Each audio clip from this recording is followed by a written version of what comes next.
There is an old line that a man came to me with about 2 years ago now, and I am going to tell you about him in a few minutes. But first, I want you to sit with the line, because it is the line you may have been living by without even knowing it. He said to me, "Rabbi, I have prayed every single day for 15 years for God to bless me financially, and I am in exactly the same place I was 15 years ago." And when I asked him what he had been building during those 15 years, he looked at me as if I had asked him the question in a foreign language. He said, "What do you mean, building? I've been praying." And in that one sentence, in that one small moment of confusion on his face, was the entire reason his prayers had never landed where he thought they should land. Because the heavens do not bless prayer. The heavens bless what you build while you are praying.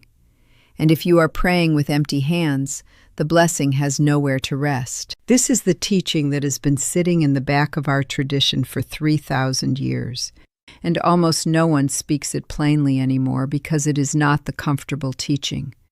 It is not the teaching that tells you if you only believe hard enough, the money will fall from the sky. It is the older, harder, truer teaching that God does not pour water into empty air. God pours water into vessels, and if you have not built the vessel, the water that was decreed for you from the beginning of the year is still pouring, but it is falling into the open ground beside you, soaking into dirt, running off into places you will never see because there is nothing in your hands to receive it. I am Rabbi Naomi. I have spent more than 30 years inside the texts of our tradition, the Torah, the Talmud, the writings of the Rambam, who was not only one of our greatest sages, but one of the sharpest observers of human effort who ever lived, the Pirkei Avot, the teachings of the Chofetz Chaim. My grandmother, whom I have spoken of in these teachings before, was a woman who built a life 3 separate times, in 3 different countries, with almost no help, after each of the first 2 lives was taken from her by forces she could not control. She buried husbands, she buried homes, she buried a whole continent of people she loved, and every single time she began again, she did not begin by praying for blessing. She began by picking up a needle and thread, or a small iron pot, or a bundle of cloth. She began by building something, however small, however crooked, however laughable by the standards of the world. And then, over what she had built, she prayed. And that is the order that our sages have been teaching since before the first temple stood, and it is the order that almost everyone in the modern world has reversed, and it is the reason so many people of genuine faith are sitting tonight in financial lives that do not match the depth of their belief. I am going to show you tonight, with precision, why this is so, how this works in the unseen layer of your life, and exactly what you can begin to build, starting this week, not next year, so that the next time the blessing is poured, there is something in your hand to receive it. But I must be honest with you. If you came here tonight hoping I would tell you that the reason your finances have not moved is that you simply have not prayed hard enough, or believed hard enough, or said the right affirmation enough times, you are going to find this teaching uncomfortable. It may even, in the first few minutes, sound like a challenge. But if you stay with me until the final minute, you are going to receive a framework that I have seen change the direction of lives that had been stuck for a decade or more. Before we go any further, I want you to do one small thing with me right now. Type the word boneh in the comments below. Boneh is the Hebrew word for builder. When you declare that word publicly, in front of this community that is watching along with you, you are making a first small declaration that the posture of your life from this night forward is shifting from the posture of waiting to the posture of building. It is the first brick. Lay it. Now listen, because I have to tell you why so much of what you have been taught about prosperity, inside religious circles and outside of them, has quietly failed you, even though the people who taught it to you meant nothing but well. You have been told in so many different ways that God is going to bless you, Just wait. Just have faith. Just keep believing. Your breakthrough is coming. Your season is coming. Your harvest is coming. And none of these sentences are wrong exactly. They are simply incomplete. They are missing the other half of the equation, the half our sages laid out so plainly that it is almost uncomfortable to read now. The Talmud tells us, in a story that has been repeated for nearly 2,000 years, a man was drowning in a flood. A boat came by, and the man said, "No, God will save me." A second boat came by, and the man said, "No, God will save me." A third boat came by, and the man said, "No, God will save me." The man drowned. And when he came before the heavenly court and asked why God had not saved him, the court answered him, "We sent you 3 boats." The hands of God in this world are the boats that arrive. The hands of God in this world are the opportunities you take. The hands of God in this world are the things you build with your own hands, which then become the vessels into which the blessing is poured. There is nothing in our tradition, from the first page of the Torah to the last commentary of the last sage, that teaches a human being to sit still and wait for provision to fall. The very first God tells the first human being to do in the 2nd chapter of Genesis is lovda uleshamra, to work it and to keep it. Before there is a commandment to pray, before there is a commandment to rest, there is a commandment to build. And if we have drifted in the modern spiritual culture into a version of faith that has stripped out the building and left only the waiting, then we have drifted away from the tradition itself, no matter how sincerely we feel we have been holding on to it. I want to give you an image that I want you to carry with you for the rest of your life, because once you see it, you will not be able to unsee it, and it will change how you understand every teaching on prosperity you ever hear again. Imagine the sky above you right now. Imagine that the sky is not empty.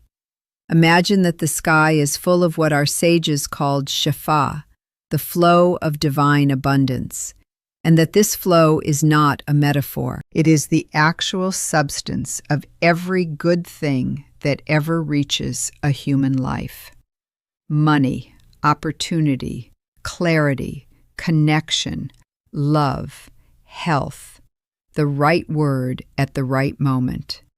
Every single one of these is flowing right now from the upper world into the lower world in a constant and unending current. The only question is what in the lower world is catching it. Now imagine 2 houses standing side by side in an open field. The first house has been built carefully, a roof with channels cut into it, buckets placed in the right places, pipes running from the buckets into cisterns below, cisterns connected to pipes that run into the house, pipes that deliver the water to every room where water is needed. The second house is only half built. There are walls but no roof. There are buckets, but they are scattered on the ground outside, tipped over on their sides, full of dirt. When the rain falls, and in our teaching the rain is always falling, which of those 2 houses is going to be full of water by morning? It is not a question of whether it rained on the 2 houses equally. The rain fell on both. It is a question of which house had something built to catch it. That is the entire teaching. Your bank account is not a measure of how much God wants to bless you. Your bank account is a measure of how much of the blessing that was already sent to you this year had somewhere to land.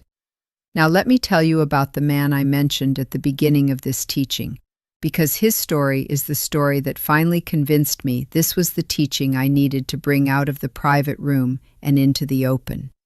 He was 54 years old. He had been, by every measure of his inner life, a devout man. He prayed 3 times a day. He gave charity every month, faithfully, even when he could not really afford to. He had been doing this for 30 years, and yet, at 54 years old, he was working the same job he had been working at 30, making, after inflation, less than he had been making 20 years earlier. His marriage was good, his children were good, but the financial piece of his life was frozen in time, and he had begun, in the quiet hours of his own mind, to wonder if God had simply forgotten him. He came to me because a cousin of his had sent him. He sat in my study and he told me the 15 years of prayer story I told you at the beginning of this video. And I asked him the question that I ask almost everyone who comes to me with that kind of story. I asked him to tell me from the last 10 years of his life one thing he had built. Not one thing he had prayed for, one thing he had built. He was quiet for a very long time. He started to name things, and then he would stop himself, because each thing he started to name was not a thing he had built. It was a thing he had wished for, or prayed for, or hoped would come. Finally, he said, very quietly, "I don't know if I have built anything." I gave him an assignment. I did not tell him to stop praying. I did not tell him to reduce his charity. I told him to continue everything he had been doing for 30 years. But I added one thing. For the next 90 days, you are to build one thing. I do not care how small. You will decide what it is. But it must be something that, if God chose to bless it, it would have the shape to receive a blessing. A side skill, a small offering of your knowledge, a project, a product, a service, anything, but something with walls, with a roof, with a place for the rain to be caught. He told me, sitting there in my study, that the skill he had always loved but had never done anything with was woodworking. He had built furniture in his garage for his own family for 20 years, and he had never once charged anyone for anything or told anyone outside of his family that he could do it. I told him, that is your building. 90 days. You are going to build inside that skill something real, a small business, a website with 3 photographs, a first piece made to be sold, not given away. I did not ask him to make money from it. I asked him to build it. He came back on day 87. He told me that in the first 3 weeks he had done nothing except feel foolish. He is a 54-year-old man with grown children, he told me, and here he was building a small website in his evenings with tutorials from the internet, feeling like a teenager.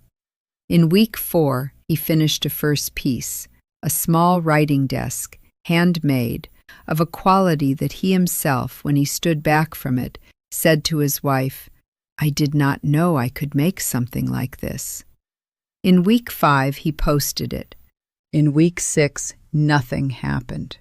In week 7, he said, the test arrived, not a financial test, but an inner test, a voice in his own mind that told him this entire thing was absurd, that he was not a businessman, that he should go back to praying and give up this embarrassing experiment. He almost did.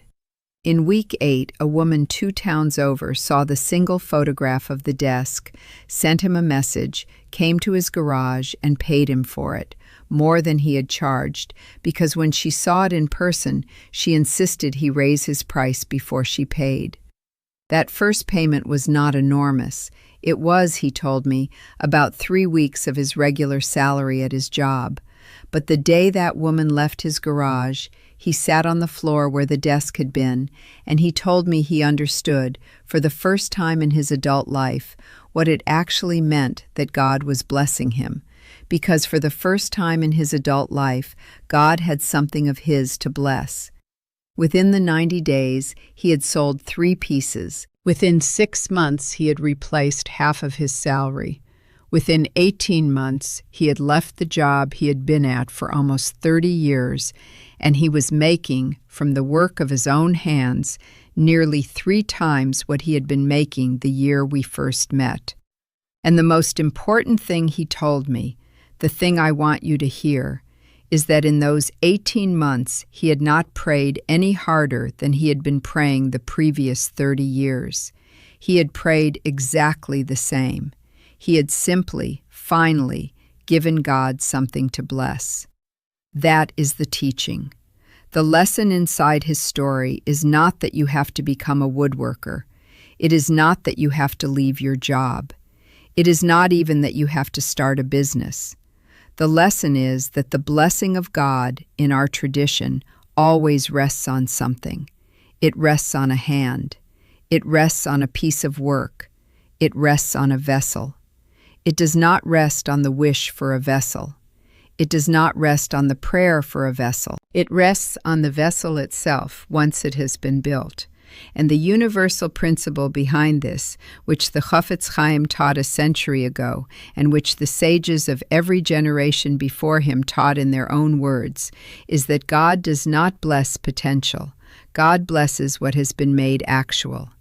You can have the potential to be the most prosperous person in your city, and if that potential remains potential, the blessing has no surface to land on. The moment the potential becomes a thing, however small, the blessing has a home. Now listen, because I want to give you the specific framework for what building actually means, so that you do not walk away from this teaching and begin to panic about whether you have to quit your job and start a business by next Tuesday. That is not what I am saying. What I am saying is something much quieter and much more immediate. In our tradition, the act of building has 3 specific layers, and you need all 3 of them active in your life if you want the blessing to have somewhere to rest. The first layer is the layer of the hand. This is the physical layer. This is the actual making of something, however small. This can be a service you offer, a product you create, a skill you sharpen into something other people are willing to pay for, a craft, a piece of writing, a small business, a garden whose vegetables you sell to your neighbors, a tutoring session you offer once a week, a consulting offer to a single client. It does not have to be large, it has to exist. The test is simple. At the end of this week, can you point to something in the world and say, "This was not here before, and it is here now because of my hands"? If you cannot, you have not yet begun the first layer. The second layer is the layer of the mouth. This is the layer of speaking what you are building into existence before the world. This is not about boasting. This is about declaration. When our sages taught that the mouth creates, they did not mean only in prayer. They meant in every direction. The builder who will not speak of what they are building, the maker who will not tell anyone they are a maker, the seller who is embarrassed to tell anyone they are a seller, that person is building with one hand tied behind their back. You must be willing to say out loud in the world, "I am building this." Not loudly, not with pride, simply with honesty. The second layer closes when your mouth matches your hand. The third layer is the layer of the eye. This is the layer of attention. This is the layer of the builder who looks every day at what they are building and who lifts their eyes from the building to the heavens and says, "May this small thing I am making be a vessel worthy of your blessing." This is the prayer that the sages actually taught, not the prayer that asks for blessing in the abstract. The prayer that asks for blessing to descend into something specific the person has built. When all 3 layers are active, the hand building, the mouth declaring, the eye asking the heavens to land, then you have done what our tradition has asked of you for 3,000 years, and the shefa, the flow of abundance that has been pouring over your life all along, finally has something to catch it. So here is your immediate action. Not next month, not after you have studied this more, this week. You are going to choose one thing to build. It must meet 3 conditions. It must be something that is small enough to begin this week. It must be something that, if it grows, could become a real piece of your financial life within 12 months. And it must be something that makes use of a skill, a knowledge, or a love that is already inside of you, not something you have to invent from nothing. You are going to build the first piece of it this week, not the entire plan.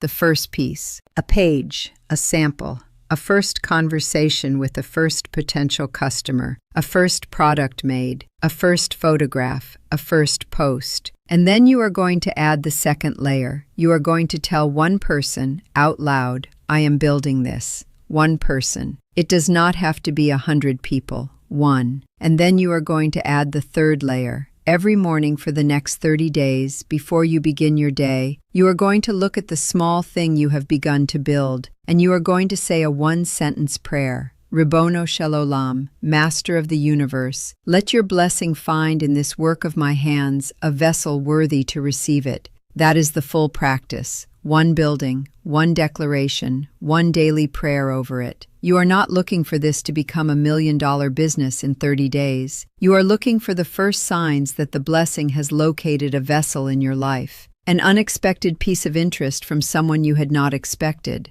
A skill improving faster than you thought it would. A door opening that you did not ask to be opened. A clarity about a next step that had not existed the week before. These are the first fruits, and what I have watched over 3 decades of this teaching is that they begin to appear between day 14 and day 35, almost without fail, for the person who is actually building and not only thinking about building. What I have given you tonight is one principle within a complete framework of what our tradition teaches about the partnership between the human hand and the divine flow. It is a real principle, and if you apply it with the seriousness I have described, you will feel the shift within your first month. But I want to be honest with you about what one principle alone can and cannot carry. The full teaching of our sages on what they called parnasa b'kavod, dignified, sustainable provision that does not depend on crisis to be renewed, contains many more layers. The specific practices for the first hour of the working day. The exact words to speak over the first payment a new business receives. The framework for choosing which project to build when you have more ideas than hours. The protections that seal a work of your hands against the ayin hara of competitors and observers. I have gathered all of it into a single resource, a complete plan drawn from our tradition for a life in which the hand and the prayer finally work together in the way they were designed to. It is not a collection of ideas. It is the operating plan of a person who has stopped waiting for blessing and has begun preparing the vessel that catches it. If you are serious about making this shift, not for 90 days but for the rest of your life, you will move now, while the clarity of this teaching is still awake in you. The link is in the description below this video. Everything is there. Now hear me, because this next part is the part almost no one prepares for, and it is the part that stops most people. Somewhere between day 10 and day 20 of your building, the voice will rise up inside of you, and the voice will tell you that this is foolish, that you are too old, that you started too late, that real builders started in their 20s, that the thing you are making is laughable compared to what others are already making, that nobody is going to care about what you are offering, that you were better off when you were only praying. This voice is not the voice of honest self-assessment. This voice is the old pattern, the pattern of waiting, the pattern that has had you sitting still for however many years you have been sitting still, and that pattern is not going to release you without a fight. The people who receive the blessing of what they build are not the people who never hear that voice. They are the people who hear that voice and who continue to build anyway, with slightly trembling hands, for the next 7 to 10 days until the voice quiets. And the voice does quiet. I have watched it quiet, in person after person. When the builder simply keeps building through the week, the voice is loudest. What tends to come on the other side of that week is the first real movement, the first interest, the first sale, the first genuine recognition by the world that something is being built where nothing was before. Do not stop in the week the voice is loudest. That is the week you are nearest to the breakthrough, not farthest. One final thing before I let you go. What I have placed in your hands tonight is an old teaching, and it is not always a gentle teaching, but it is a true one, and our grandmothers and grandfathers lived by it and built lives out of almost nothing by the strength of it. You are now a keeper of this teaching. Share this video with one person in your life who has been waiting, who has been praying for a long time, who is a person of real faith but whose financial life does not match the depth of their belief. Tell them this is not a criticism of their faith. Tell them this is the missing half of what they have already been doing, which, when it is added, will change the shape of everything. When you become the channel through which this teaching reaches another person, the sages taught that the merit of that reaching returns to your own building in ways you cannot see but will one day feel. If you have not yet subscribed to this channel, subscribe now and turn on the notification bell. Next week, I am going to teach the specific practices for the first hour of the working day, the exact way to begin each day of building so that the hours that follow are under the canopy of bracha rather than outside of it. Based on what I know about the hour we are living in, you cannot afford to miss it. And if anything I shared tonight reached something real inside of you, press the like button before you leave. It tells the platform to carry this teaching to another soul sitting tonight, praying faithfully over empty hands, who may finally understand why the prayer alone has not moved them. May your hands from this night forward become the hands of a builder. May your prayers from this night forward have a vessel worthy to land in. And may the Shefa, which has been pouring over your life all along, finally find the house you have built to catch it. Shalom, Chaverim. Shalom.